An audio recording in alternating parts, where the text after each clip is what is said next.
Hello and welcome to Dateline New Haven, WNHH, your home for community radio.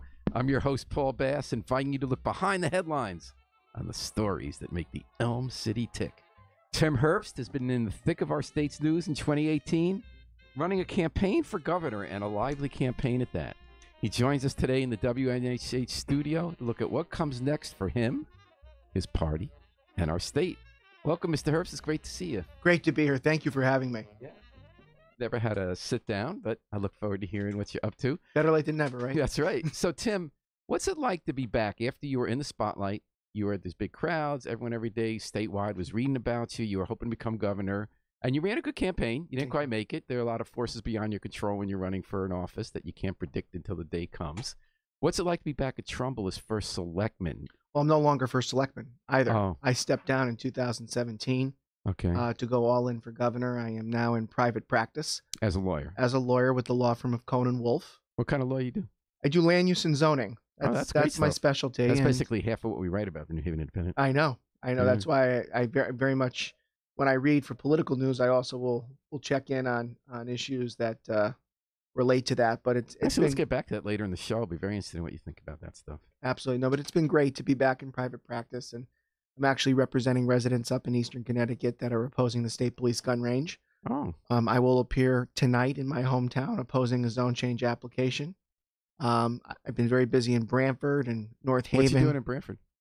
Brantford, I'm representing some developers. Which ones? Donmar Development. They're bringing in various subdivision applications, and they do really great work. And does this involve some of the affordable housing disputes they've had there? No, this is what I'm representing, straight residential subdivision. But it's been great.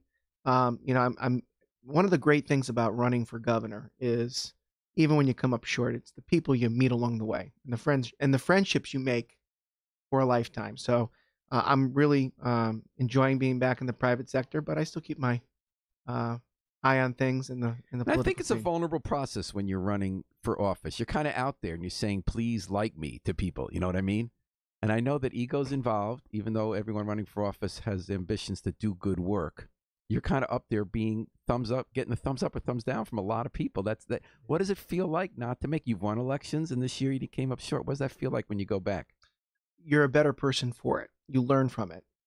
You learn from it not only in how you carry on your daily life, but you learn from it if you ever run for office again.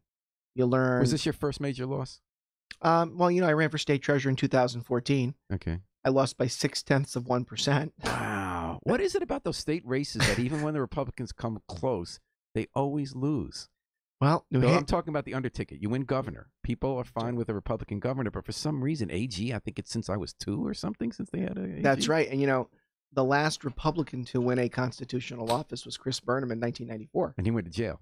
Oh, no, he did not. He didn't go to jail. That was Sylvester. Yes, who replaced him when he resigned. Okay. But in 2014, I came the closest of any statewide candidate, so that was tough. And Andrea Scott came when Miles Rappaport ran for office as a clean money Democrat in, I believe it was 94. I could have my year wrong.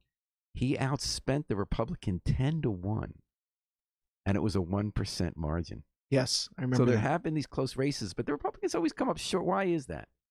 Well, I think that one of the things the Democrats do better than we do is that there is coordinated efforts among the top of the ticket and the constitutional offices. Why do they do it and you don't do it?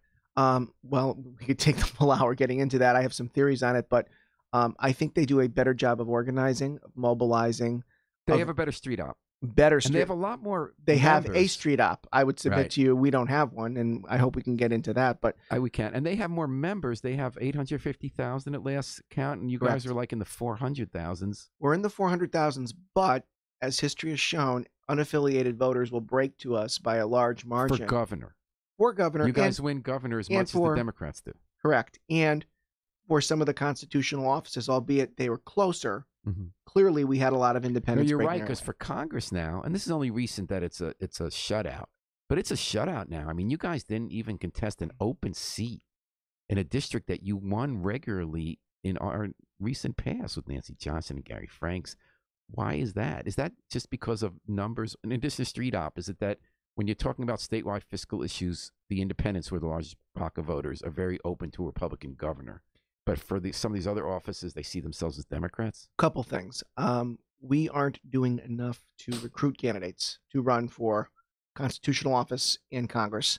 And also, Republicans tend to, and I can say this because I'm a Republican, so I'm criticizing all of us when I say this.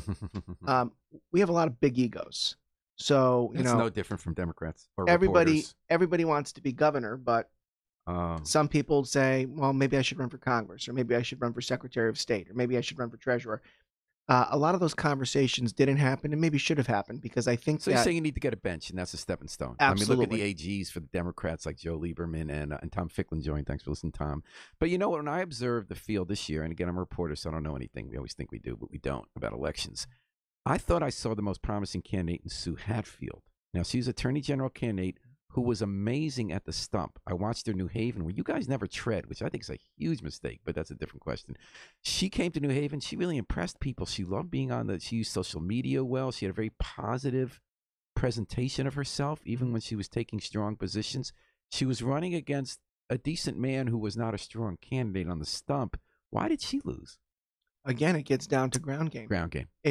Why couldn't she assemble a ground game, though? She ran for lower office. She said when she was the strong candidates don't go for low offices. She did. She was really doing great retail campaigning. So why couldn't she get a ground game? Here's what happens. It starts from the top. I am of a very strong opinion that it is the responsibility of the Connecticut Republican Party to, at least 2 years in advance of a state election, begin the process of laying the groundwork and the foundation to put in place the infrastructure that will facilitate the ground game. You don't wake up on August 15th, the day after the primary, and say, we're going to put a ground game together.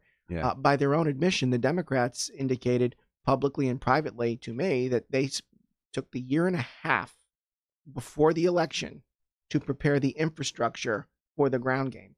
And, I think we all just assumed because Dan Malloy was so unpopular, it was ours to lose.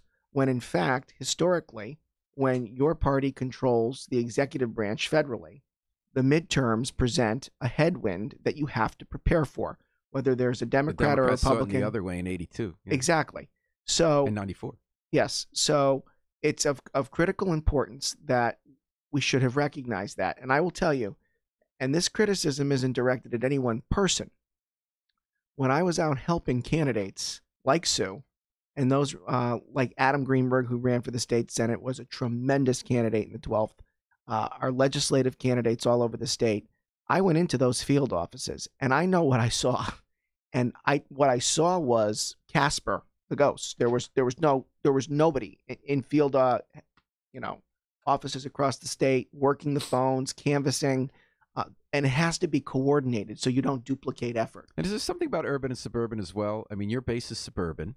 There's a lot of overlap, the simplistic way of looking at it, but Democrats have an urban base. Their biggest votes come, obviously, from New Haven, Hartford, Bridgeport. Correct. And you have more sort of organized activity, don't you, there? People who are used to campaigns. I mean, unions are used to knocking on doors, right? Correct. And people who rely on government to get their work, when you have bigger bureaucracies in cities and people don't have as much money, those people are used to knowing they have to pony up to keep their jobs, right? That's a very fair point. But one of the things that I've said in the last couple of months since the election is that we have a lot of wealthy Republicans in Lower Fairfield County that are paying a lot in taxes that contributed a lot of money to the election effort. But on a Saturday morning, are they going to wake up in their mansions and go out and knock on neighbors' doors that are every quarter mile? No, but they have the funds to allow the party to hire people to do that. And that's what the Republican Party is going to have to start doing. And is it more that candidates raise money for their own campaigns rather than for the party? Well, you have to. I mean, Sue Hatfield had to raise $75,000 in increments of $100 or less. I had to raise $250,000 in increments of $100 or less. Public financing. For public financing. I do think that the State Central Committee, our two representatives on the Republican National Committee, our state chairman, they need to be focused on raising money into the state party or, eliciting help from outside sources where it's legally appropriate to do so to put in place the infrastructure to compete. We lost this election on ground game. So here's what's concerning to me. If you look at the last three statewide elections, arguably 3 elections we should have won that we didn't. No question. Arguably, this year, I heard our chairman make the comment.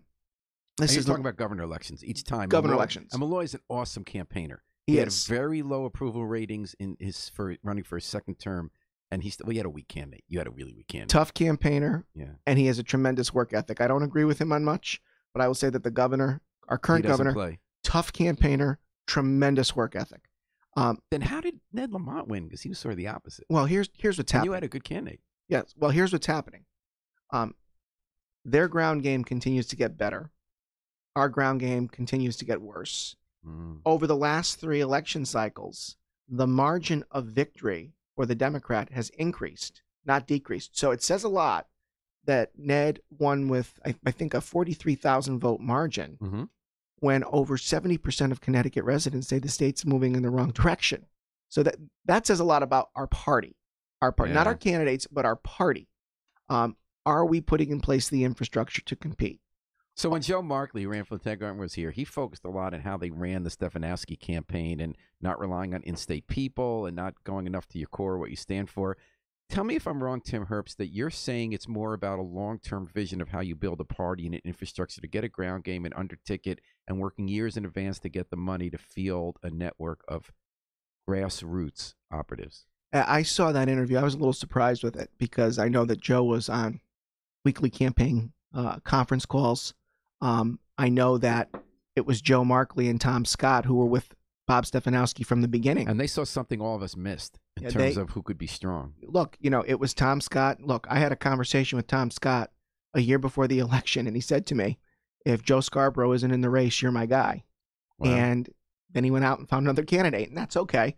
But he was with him from the beginning, and he made certain recommendations from a campaign strategic standpoint. Some were embraced, some were not. But I was just perplexed to see Joe criticize Bob's campaign because he was instrumental in getting Bob to run. But that was the primary. And in the general election, he had a Virginia consultant who also consulted Linda McMahon's Senate campaign for you guys. So Joe's point was that in the general.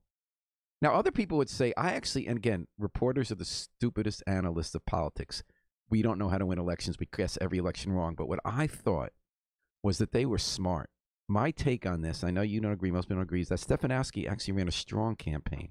I thought it was brilliant in the primary. We ran his money early on TV in a 5-person race. He did a great job in the primary. He beat me. I know. And in the general, he didn't do that immediately. And I don't know if he was wrong to bypass the existing Republican political structure that has failed to win every statewide election. Well, here's what I will tell you. You cannot, I don't think it's fair to blame Chris LaCivita for Bob's loss. I will tell you that's the consultant. That's the consultant. I got to know Chris after the primary. I think he's a great operative. I think he's a smart guy.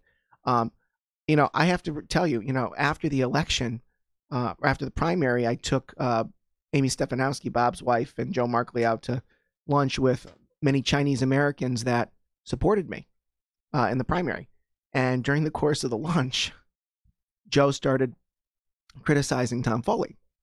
At which point I sat there and I said to myself, wait a minute, you nominated him at the convention. So here's what I think the problem is. I think that we have a lot of people in our party that who are leaders that need to take charge of situations like this.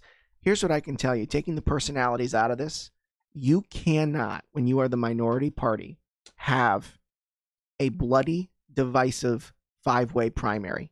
It just doesn't work.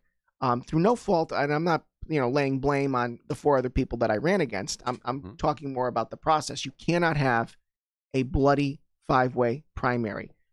You cannot wait till October to have a unity event. You cannot expect on August 15th that the candidate who wins the primary is going to be able to put together a field program in less than 3 months. It just doesn't happen.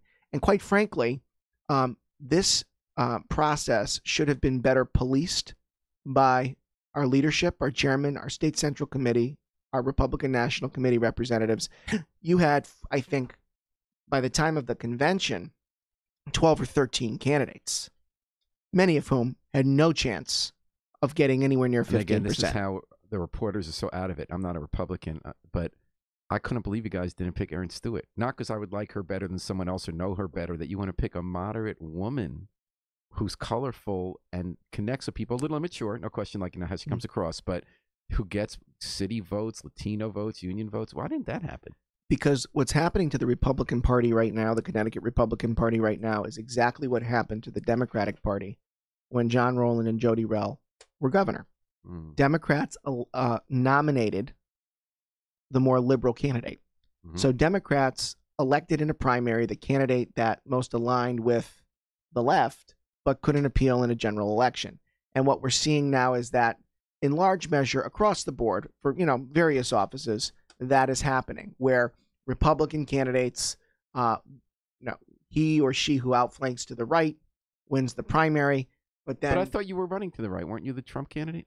I was, well, I don't know if I would say I was the Trump candidate. I would say that I was probably more conservative than some of the other candidates in the race. I think Bob would say maybe he was the Trump candidate, but he was dicey on that. Anyway, I think we're going someplace really interesting thing about party leadership. I want to take a break to remind people that they're listening to Dateline New Haven, having a really good time talking to Tim Herbst, former first selectman of Trumbull, and the guy who was in the finals heat to become the Republican nominee for governor this year, talking about the future of the party, what happened this year, what's going to happen next year. We have a few questions for you from both Facebook pages. Kate Rosen. Hi, Paul. Hi, Kate Rosen. Question for Mr. Herbst. The Republicans selected a candidate with only 30% of the vote. I think that means in the primary, right? Which actually wasn't bad in a five-way. But anyway, do you think that a ranked choice voting system, this is usually a liberal democratic idea, and I actually love ranked choice. Do you think a ranked choice voting system would have yielded the GOP better results in the general election? And then follow up with Mr. Herbst have changed his own strategy of attacking his primary opponents. If we had RCV, can I just tell people what that is? Sure, please. Ranked choice voting is that if you have 5 candidates, you vote for 5 candidates or 4. You put in order the one you want.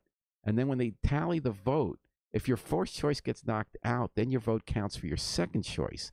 And the theory there is addressing what you just brought up, Tim Herbst, about picking at the extremes. And I don't know if it's always about left-right extremes, whatever appeals to the base versus the general election voter. And that voters aren't throwing away their votes because they can vote for whom they want most, but also have their vote count for someone else. And it's an incentive not to attack your opponent because you're going to need the second choice from your opponent's votes. That's a long way of asking the question. What do you think? Well, I have come out publicly and said we need to have runoff elections. So not necessarily. That's one way to do one. That's sort of a variant. Yeah. So I haven't embraced that idea, and candidly, I haven't researched it enough to opine on it. There are a lot of versions of it. It's complicated as hell. Maine's trying it out. I do believe we need runoff elections, and I've come out publicly and said that. And I also said that the General Assembly needs to change the laws of the state of Connecticut to allow for runoffs, because my message to my friends in the other party is this could have happened to you too. And I also think you need to change the laws of the state of Connecticut to allow the candidate for governor and lieutenant governor to run as a ticket. I believe a person who runs in for the primary. In the primary. General, yeah. In the primary. I believe a person who runs for governor should be comfortable with he or she who they run with. And I feel very strongly about that. Does anyone really care about lieutenant governor unless they're a disaster? Look, if you look at the last 5 governorships in the state of Connecticut, many of those people who were lieutenant governor became governor. I don't mean it's not important for that reason. I mean, when people cast a vote on election day, aren't they voting for president and governor, not lieutenant governor and vice president? Well, it matters in the nominating contest, very much so. I think Joe Markley proved that. So I think it's very important, though, that a person be allowed to run in a primary and a general with that candidate they are most comfortable with, because they're going to have to govern with that person. Right. Do you remember when Joe Ganim and Bill Curry ran? I remember that. He was going to be kept in the basement. They're going to lock him there. Yeah. Alex Taubus asked, ground game can't change fundamentals. Adam Greenberg also didn't have any political policies. He ran purely on nostalgia for baseball. There was something to that. Well, I would disagree with that. Okay. He had knocked on plenty of doors. Ground game wasn't his problem. He says hired canvassers are less effective than volunteers. Thanks for the question, Alex. Alex has been involved in campaigns on the Democratic side. There is something to that, right? Well, here's what I would say to Alex. I had paid canvassers, but they were properly trained. They were properly trained. That is funny, because I've covered enough campaigns in New Haven where they hire somebody who they hire people who don't know the town, who get paid by the signature to get people on a ballot, and they make it up and they get in all sorts of trouble. Well, no, we had very highly trained, highly skilled canvassers that we had to bring in out of state. I will tell you what did it for Adam was when we were out campaigning door to door in Madison, Guilford, and Brantford, I would ring a bell at least 4 or 5 times, and the voter would come to the door and told me the Democrats had already been there 3 times. So they do a very good job of constant contact with the voter to pull them out. Yeah. Something that we do not do, and we have to get better at. What about Alex's point that when someone's motivated to be a volunteer, you're going to get a more effective person on the doors? I would agree with that. Absolutely. But you're saying it's not either or? You're going to have a combination of both to get it done. Mm-hmm. Republicans are going to need a combination of both to get it done because, to your point, a lot of Democrats depend upon government by virtue of their employment. And you mentioned that. Although that's not the vast majority anymore of because government's shrunk a lot. Well, true, but unions are still very active in our state. They have very intense membership that is motivated for a variety of reasons. Agreed. To campaign. So for Republicans to compete with that, there has to be a hybrid of both. Yeah. And so that was a good question, Alex. Thanks. That was good. Thanks, Alex. So, Tim Herbst, I was wondering if we're going in a direction about what should happen next with the Republican Party. You talked about building the ground game years out, getting people running, serious people on a ticket, more serious people, including some of the ones who have run. Are you challenging what J.R. Romano, the current chairman, is doing? Do you want to become the chairman yourself? Is it going to be you versus Joe Markley? I mean, what is this about? I do not want to become the chairman of the Connecticut Republican If elected, Party. You will not serve. If elected, I will not serve. If nominated, I will not run. I do not want to become the chairman of the Connecticut Republican Party. I do not think Joe Markley is the answer. I do not think Tom Scott is the answer. I do think whoever the next chairman is needs to be somebody that recognizes that the chairmanship is bigger than any one man or woman. Mm-hmm. The organization is JR going to hang on? I have no idea. Because what cracks me up, Nick Boletto, the state chair for the Democrats, just won an historic wave of victories. You haven't seen a victory like this for Democrats all across the board since I can remember, including how they increased their margin of legislature. And he got rewarded by being kicked out of the job. I'm wondering if Jay Romano, who I think is also a very smart guy, do you think that he'll have the opposite reaction? He'll stay in the position? Well, look, I believe that the real problem with the Republican Party, as I said earlier, it's bigger than any one person. Mm-hmm. The bigger problems with the 72 members of the State Central Committee. Okay. Now, many of them are very, very good. Many of them are friends of mine. Many of them are good that supported other people like Mayor Boughton. But there are many of them that treat it like a monthly Tuesday night dinner club. And that needs to change. Mm-hmm. Many of them do not engage local RTCs, grassroots activists, in developing the ground game within their districts. The other problem that I have is that many people on the Republican State Central Committee use it as a vehicle to become a mercenary, whereby they are hired by campaigns to work on those campaigns. Now, I'm talking specifically about people that have done this multiple times, not just one campaign. Mm-hmm. I'm talking about people that get on it only to be hired as a political consultant. Now, to be fair, might some people feel like they do that because they care about winning elections and they have some expertise and they want to be doing that full time? Well, in this last campaign cycle, when I don't know why I'm defending political consultants. Well, let me tell you. In this last cycle, when I saw operatives going to work for 3 different gubernatorial candidates, that isn't believing in a candidate. That isn't believing in the cause or the mission. That is trying to make a living off of the process. And I have a problem with that. And it does fit with the Republican Party's skepticism of professional government. Look, it does. But here's the problem. Are they doing the right thing for the party, or are they doing the right thing for themselves? And this is the problem that I have with the Republican Party in our state. We have a lot of people that make decisions based upon what is good for them rather than what is good for us. Mm-hmm. It wasn't easy. Is that different on the Democratic side? Well, look, they come together better than we do. Mm-hmm. I don't know what it is because I've seen it at the local level in both Trumbull. parties, you have people who are very idealistic about a philosophy and a lot of people who are mercenary. Yeah, but you know what? They get together. We like to get in a circular firing squad and shoot at each other. Mm-hmm. And you can't do that when you're the minority party in the state of Connecticut. Why is it important that the Republicans be a stronger party? Why is it important? What is the common vision that needs to be promoted, especially now? It's funny how things change overnight. You went from being so influential at the Capitol because of the tied Senate, and it looked like you were going to win a governor's race, to all of a sudden now you have near supermajorities for the Democrats in both houses and all top positions statewide held by Democrats. What is it important that the Republicans stand for now as they rebuild the party? If we do not show strength, if we do not show leadership, if we do not take the bull by the horns, if we do not show ourselves to be a viable alternative. And what should that alternative be philosophically? Philosophically, we need to be Connecticut Republicans. We need to basically say to the people of the state of Connecticut, there's only so much we can control in Washington. Quite frankly, our 5 congresspeople, our 2 senators, they have more control over Washington than we do. We're focused on the state of Connecticut. We believe in limited government, personal responsibility, individual opportunity, lowering taxes, reducing the size of government, opportunities for small business. By the way, didn't Malloy reduce the size of government? The workforce went down quite a bit. Well, that's a debatable point. I know you don't like to ever give him credit for anything, but no, it's a debatable point. Well, yeah. Look. But in any case, I'm getting your point. Limited government, personal responsibility, individual responsibility, lower taxes. And here's what we should be saying first of all, I do not agree with JR when he says ignore the cities. I don't agree with that. We're not going to win them, but 28% is better than 18%. That could change the outcome of an election. And there are parts of the city where you definitely could have. I agreed with Mark Lee about that. You went to the annex. You went to a lot of people in New Haven, because we're a one-party city. There are a lot of liberals and moderates who were really cheering when Jonathan Wharton was running the party because they thought it would be a good alternative. Here's the message that Republicans should deliver to the cities. What do you have to lose in voting for us? Mm-hmm.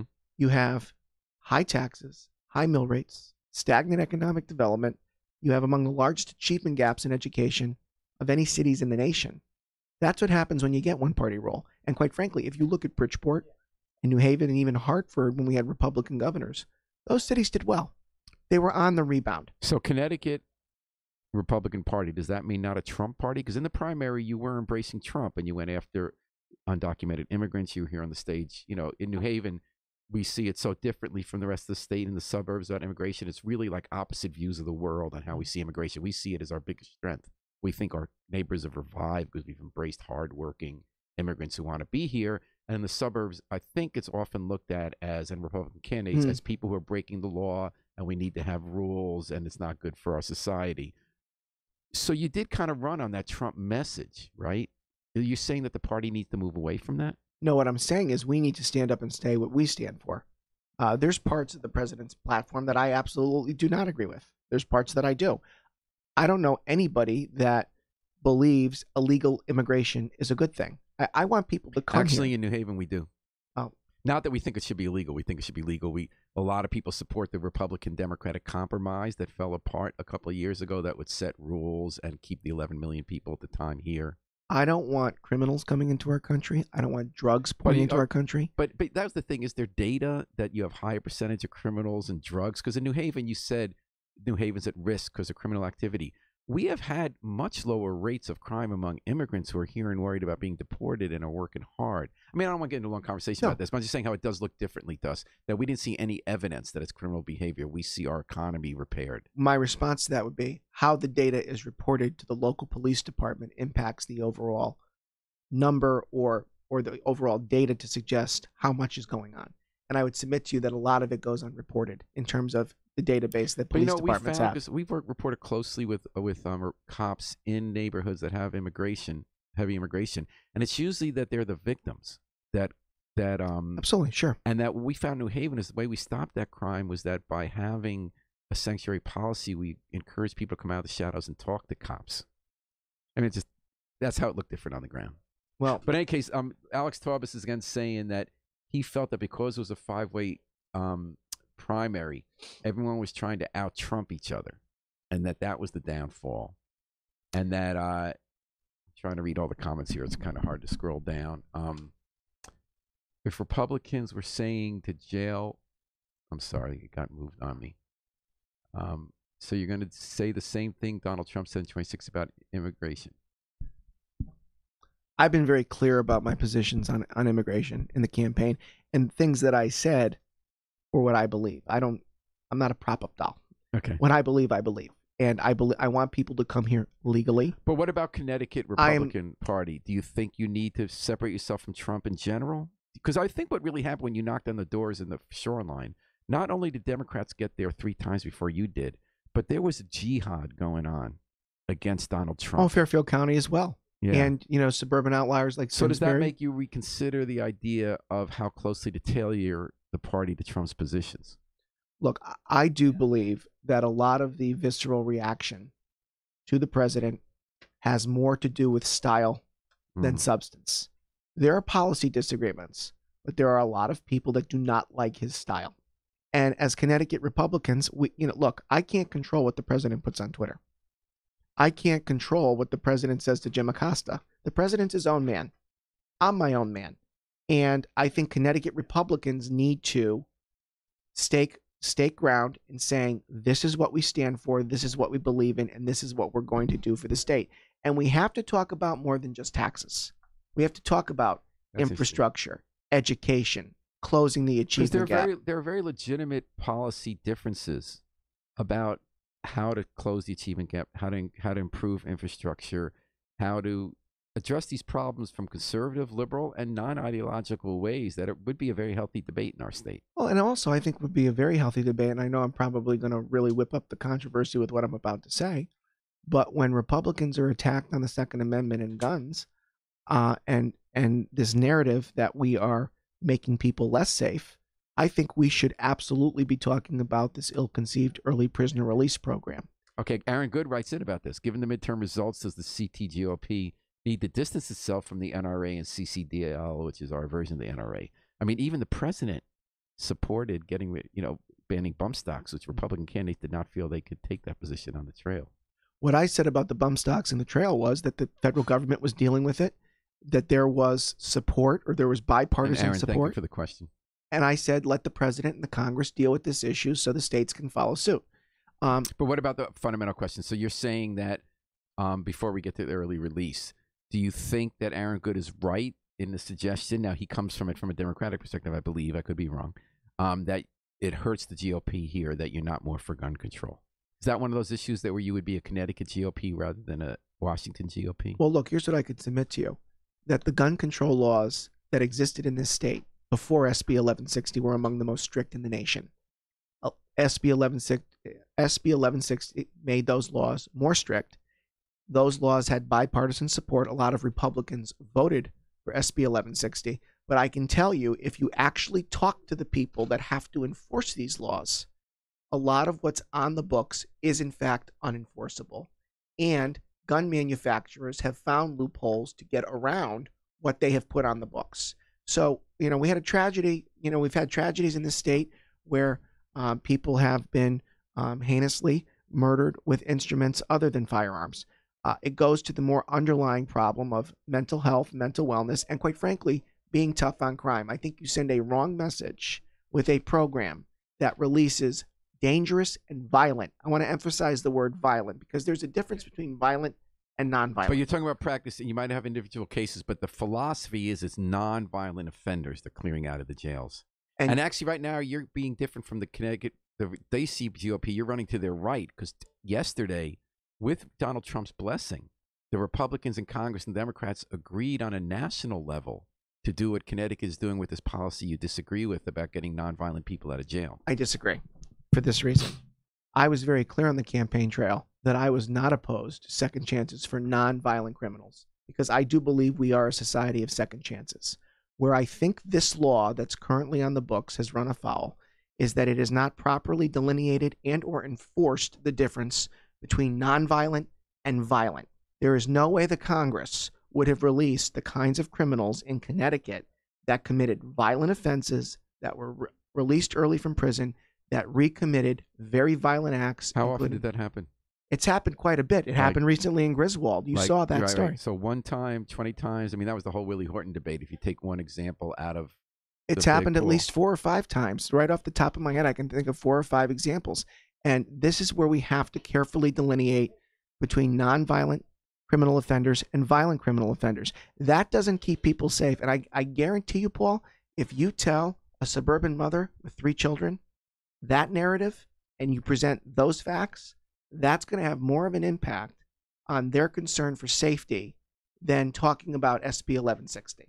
That I can promise. And Alex Taubes, who is a criminal defense attorney, he says the data is that the violent offenders are often victims of crime. And again, Alex, I lost some of your comments because there are too many being on the screen. But he said that that they're most likely, if they're released for good behavior, they're the least likely to reoffend? The program has been an abject failure. Talk to the families in Griswold. Talk to the victims of Frankie the Razor Resto in Meriden. You know, So if these, you have these four victims are real. examples, but if there are thousands of people who in fact become productive members of society by not being in jail, in fact who get a second chance and then don't reoffend, in fact they're not costing the taxpayers to maintain jails of non-violent people, wouldn't that on balance be a good thing? Look, what I will say to you is this. We passed sweeping gun control in response to one of the worst tragedies in the history of the state of Connecticut. I had constituents that perished in that building. I knew people that perished in that building. And I don't fault the people who voted for it. I have disagreements about certain parts of that bill that I don't think made sense. But we passed legislation in response to an incident. And there are now multiple incidents of where people are being released, violent offenders that are being released, that are recommitting these offenses, and there should be a legislative response to multiple incidents. That's the point I'm getting at. Okay. Why do you think our crime rate is at an all-time low? We passed gun control, we passed second chance and cleared out our jails, our crime went down. Now, that doesn't mean that's why crime went down. Are you saying it went down for other factors and might have gone down more without those measures? Well, I'll start with the fact that you have less police officers at the state level with the ability to fight crime. The state police had 1,200 sworn. So why is crime down? Well, my point is when you have less police officers on the beat to enforce the laws, you have less reportable incidents of crime. So you think there's more crime, which is not arresting people as much, so it's not showing up? Correct. Because in New Haven, I know reported crime is way down. Well, here's what I can tell you. Way down. It's like violent crime rates are 50-year low in New Haven. Well, here's what I can tell you. When you take the state police from 1,200 to 900, and you're going to have another 300 that are set to retire over the next 3 years, when you reduce manpower that much, statistically, you do not have the minimum manning to determine whether or not you are making arrests for crimes that are in fact being committed. That's just a fact. And here's how we use anecdotes just to advance our preferred narrow vision of the world. I feel safer when there are no state cops in New Haven. I've reported on them trumping up charges and sending police dog on nonviolent people. So I think reported crime goes up in New Haven falsely when the state cops I do think we have some very good state troopers. I know that's not an intellectually solid position. I don't know how safe I feel right now in the studio after you said that. You're in the Well, I feel safe when the New Haven cops are around. Okay. You're at WNHH FM with Tim Herbst, who ran a spirited campaign for governor. He's a zoning lawyer, and I think he's looking at his future and the state's future in the Republican Party here on 103.5 FM, livestreamnewhaven.org. So tell me about land use and zoning. That's one of your. It's not a sexy issue, but it's pretty important now. It is. And what, especially with climate change and the coasts being harder to build on. What are some of the bigger challenges in our suburbs? Should we be changing zoning in suburbs to allow for more housing as well as affordable housing? Or should we be making cities denser and using zoning to keep suburbs more, if not rural, more pastoral, and find ways, and here's the leading question, to have cities and suburbs gain in a joint quest for economic development and putting housing and jobs where they're the most efficient? The big R word, regionalism? Yeah. Okay. What's your take on that? I'll start with the first part of your question. I'm a big opponent of 8-30G of the Connecticut General Statutes, which is the Affordable Housing Land Use Appeals Procedure. Before I became First Selectman at Trumbull, I was on the Planning and Zoning Commission for 11 years for as chairman. I disagree with the law because I think it is a law that is veiled under the guise of affordable housing when in point of fact it is used as a zone busting mechanism by developers. It doesn't truly provide affordable housing. It only provides a percentage of affordable housing, which is based upon the standard median income of the municipality or the area affected. I'm of a mindset that the state should pass laws that incentivize municipalities to do it on their own, to come up with things that make sense for affordable housing within each and every community. So how would you do that? I would repeal 8-30G and replace it with a law that incentivizes local municipalities to meet certain benchmarks on their own. So, for example, in Trumbull, we have senior housing, commonly referred to as Stern Village. It's 100% affordable. So there's no way municipalities in the state of Connecticut can meet the 10% affordable threshold if they're only at 4% and their communities are 98, 99% developed. To get to your question about cities, that's where I think that we need to be focusing on the type of housing that's transit-oriented, apartment-based, close to transit, walkable. TOD. TOD. There's a big argument that now the city's actually been fighting with Dan Malloy. He wants to build a second parking garage at our train station. I heard that. And our city wants it to be TOD. They want apartments and stores that you get right off the train I think line. New Haven's doing a great job in that regard with walkable living, transit-oriented development. I really, my hat is off to the city in that regard. What should Trumbull look like? Well, Trumbull should look like how the Planning and Zoning Commission wants it to look like. Which is? It's a suburban community. But I will tell you that where I think our land use policy in the state of Connecticut has run afoul is that we should embrace local control. We should require that our towns and cities come up with plans on their own to meet certain benchmarks. We must focus on reinvesting in our cities, especially with the type of housing I just mentioned, because that's going to be critical to the economic recovery of our cities. Because if we do not do that, Paul, these mill rates in these cities are going to continue to go through the roof. New Haven is the beneficiary of having one of the finest colleges and universities in the world here, and that helps us tremendously. But cities like Bridgeport and New Britain and Hartford are going to continue to have these unsustainable mill rates unless and until we invest in start bringing people back to our cities. Well, we got CCM ready to come into the studio. Tim Herbst, This type of housing. I love talking to you, man. I look forward to talking to you. Are there going to be future campaigns? Are you going to be running for office again one day? I am focused on the only running I'm doing is about 4 miles every Saturday. Oh, that's not bad. And 3 days at CrossFit during the week. I don't know what the future holds. I'm very happy in the private sector. I'm very happy practicing law. And we'll see what the future holds. How old are you? 38. Oh, you got time, man. All right. Well, I hope you do come back, especially if you run again. I'll be It back. was a real pleasure to talk to you, Tim. Pleasure. Thanks, Thank you for everyone, having your me. questions and comments. And thanks for listening, everyone. We're going to take it out with the Afro-Semitic Experience performing I Wish I Knew How It Would Feel to Be Free from the group CD, A Plea for Peace. Now, we know what it's like to be free. We just got to remember to book our flight. Fly free with us all day and all night long here at WNHH, New Haven's home for community radio. Thank you.